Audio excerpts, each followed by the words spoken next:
Halo teman-teman, selamat datang di channel bimbelbelajar.com. Soal yang pertama, seorang guru ekonomi sedang merancang strategi pembelajaran agar siswa dapat memahami konsep pertumbuhan ekonomi dengan lebih baik. Untuk itu, guru tersebut merancang sebuah pembelajaran berbasis proyek. Siswa diminta melakukan observasi di lingkungan sekitar dan mencari data tentang pertumbuhan ekonomi di daerah mereka. Selain itu, siswa harus menganalisis faktor-faktor yang mempengaruhi pertumbuhan ekonomi. Agar lebih menarik, guru menggunakan metode diskusi kelompok dan presentasi. Setiap kelompok memberikan solusi atas permasalahan yang ditemukan dan mengusulkan kebijakan yang dapat meningkatkan pertumbuhan ekonomi daerah mereka. Berdasarkan cerita tersebut, apa tujuan utama dari pembelajaran yang dilakukan oleh guru ekonomi tersebut? A. Siswa mampu menghafal teori pertumbuhan ekonomi dengan baik dan tepat. B. Siswa dapat memahami konsep pertumbuhan ekonomi secara mendalam serta mampu mengaplikasikannya dalam kehidupan nyata. C. Siswa hanya mengandalkan teori dari buku teks tanpa perlu melakukan observasi langsung. D. Siswa mendapatkan nilai tinggi dalam ujian ekonomi tanpa memahami konsepnya secara mendalam.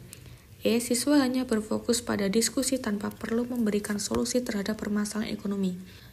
Tujuan utama dari pembelajaran ekonomi yang dilakukan oleh guru dalam cerita tersebut adalah agar siswa tidak hanya memahami konsep pertumbuhan ekonomi secara teori, tetapi juga mampu mengaitkannya dengan kondisi nyata, melalui observasi, analisis, dan pemecahan masalah. Dengan menggunakan pembelajaran berbasis proyek, siswa diharapkan lebih aktif dalam menganalisis informasi, menggali informasi, berpikir kritis, dan mengembangkan keterampilan problem solving. Hal ini sesuai dengan pendekatan pembelajaran berbasis keterampilan abad ke-21 yang menekankan pemahaman konsep secara mendalam dan aplikatif. Jawaban yang paling tepat adalah B. Mengapa demikian? Karena menggambarkan tujuan utama pembelajaran ekonomi yang bersifat holistik dan kontekstual. Nomor 2. Seorang guru ekonomi menghadapi tantangan besar dalam mengajarkan konsep elastisitas permintaan dan penawaran. Sebagian besar peserta didik mengalami kesulitan dalam memahami bagaimana perubahan harga suatu barang dapat mempengaruhi jumlah permintaan dan penawaran. Guru menjelaskan menggunakan rumus dan grafik. Hanya sedikit peserta didik yang bisa mengikuti. Guru mencoba menggunakan pendekatan yang berbeda. Ia memberikan contoh konkret seperti perubahan harga bahan bakar yang berpengaruh terhadap transportasi umum dan harga barang lainnya. Namun, masih ada sebagian peserta didik yang tidak memahami perbedaan antara elastisitas permintaan yang elastis, inelastis, dan uniter. Beberapa peserta didik hanya menghafal rumus tanpa benar-benar memahami maknanya. Guru tersebut mencoba strategi lain, yaitu membentuk kelompok diskusi kecil dan meminta setiap kelompok untuk mencari contoh sendiri dari kehidupan sehari-hari. Ia juga menggunakan media interaktif seperti video dan simulasi pasar. Meskipun sudah menerapkan berbagai metode, tetapi ada peserta didik yang mengalami kesulitan. Langkah terbaik yang dapat diambil oleh guru ekonomi adalah A. Memberikan lebih banyak latihan soal dengan tingkat kesulitan yang beragam agar peserta didik terbiasa dengan berbagai jenis pertanyaan. B. Mengulang kembali materi dari awal dengan lebih lambat agar seluruh peserta didik dapat memahami konsep secara menyeluruh. C. Menggunakan pendekatan belajar yang lebih variatif dan disesuaikan dengan gaya belajar peserta didik agar lebih efektif. D. Fokus hanya pada peserta didik yang memiliki kesulitan paling besar dan memberikan bimbingan tambahan khusus bagi mereka. E. Memberikan tugas mandiri dengan harapan peserta didik akan memahami materi secara otodidak melalui pengalaman belajar sendiri. Pada soal di atas, kesulitan peserta didik dalam memahami konsep elastisitas permintaan dan penawaran menunjukkan bahwa ada perbedaan dalam gaya belajar di kelas. Beberapa peserta didik mungkin lebih memahami melalui pendekatan matematis, sementara yang lain lebih mudah menangkap konsep melalui contoh nyata atau simulasi. Pilihan A memang bisa membantu, tetapi jika hanya memberikan latihan soal tanpa menyesuaikan metode pembelajaran, peserta didik yang tidak memahami konsep tetap akan mengalami kesulitan. Pilihan B terdengar baik, tetapi mengulang materi dari awal dengan kecepatan lebih lambat bisa membuat peserta didik yang sudah memahami merasa bosan dan justru menghambat proses pembelajaran. Pilihan C yaitu menyesuaikan metode pembelajaran dengan berbagai pendekatan yang lebih variatif.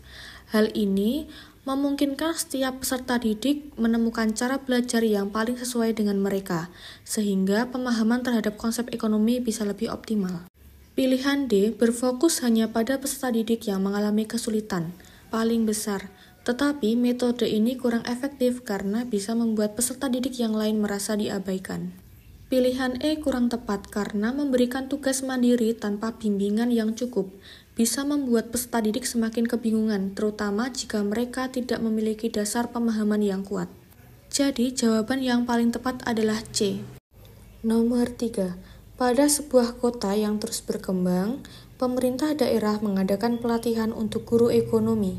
Program pelatihan ini difokuskan untuk meningkatkan kemampuan guru dalam mengelola pembelajaran ekonomi yang lebih berbasis teknologi dan inovasi, serta menyesuaikan materi dengan perkembangan ekonomi global yang semakin dinamis.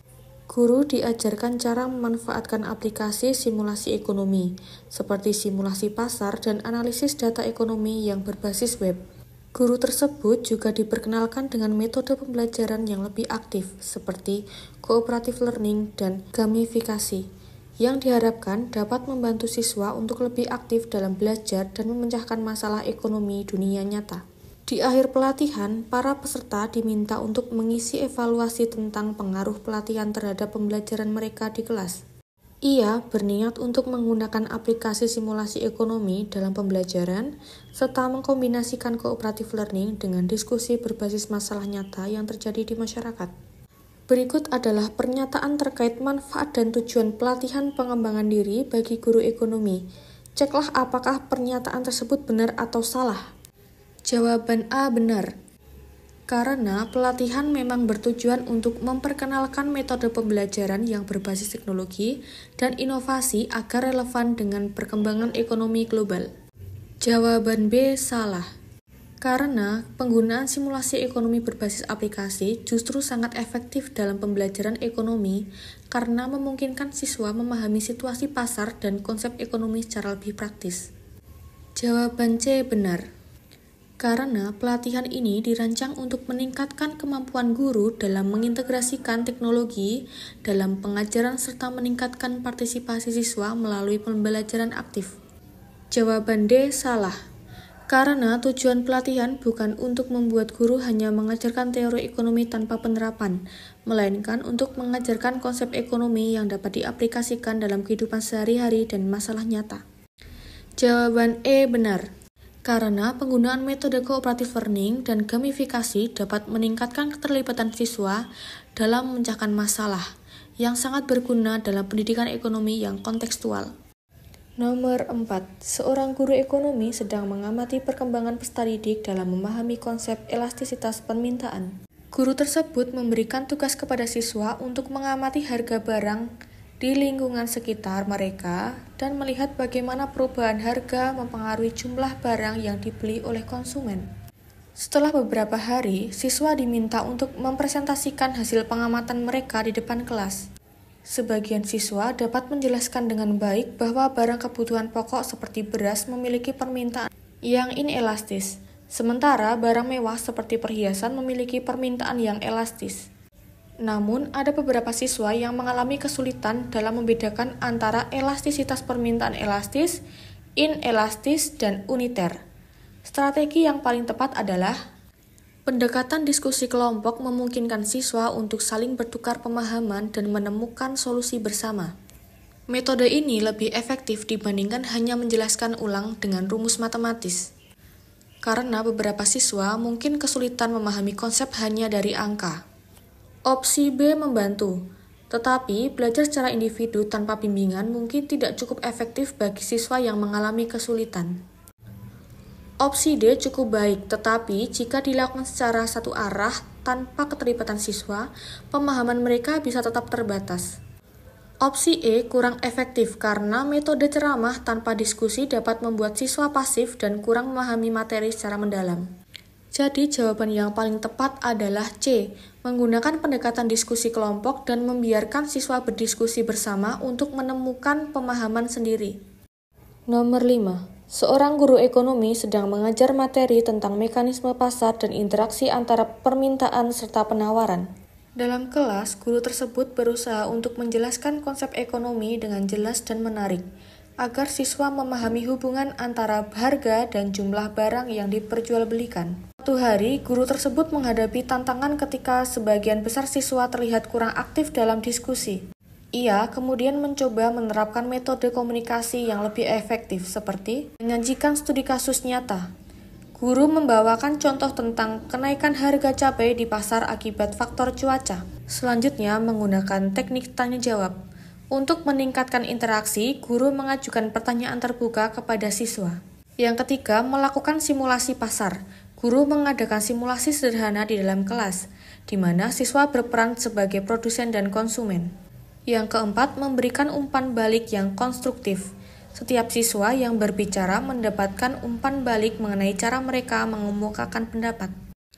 Pada pernyataan A salah karena guru dalam cerita menggunakan berbagai metode seperti studi kasus, simulasi pasar, dan tanya jawab untuk meningkatkan pemahaman siswa, bukan hanya metode ceramah. Kemudian pernyataan B adalah benar. Simulasi pasar memungkinkan siswa memahami peran produsen dan konsumen serta bagaimana harga ditentukan di pasar. Ini adalah metode pembelajaran aktif dan efektif. Pernyataan C salah. Teknik tanya jawab dalam cerita digunakan untuk mendorong siswa berpikir kritis, bukan hanya untuk menguji hafalan mereka. Dengan pertanyaan terbuka, siswa dapat menganalisis dan memberikan pendapat yang lebih dalam. Pernyataan D benar. Guru memberikan umpan balik agar siswa dapat meningkatkan keterampilan berbicara mereka, seperti berbicara lebih runtut dan menyampaikan argumen dengan logis.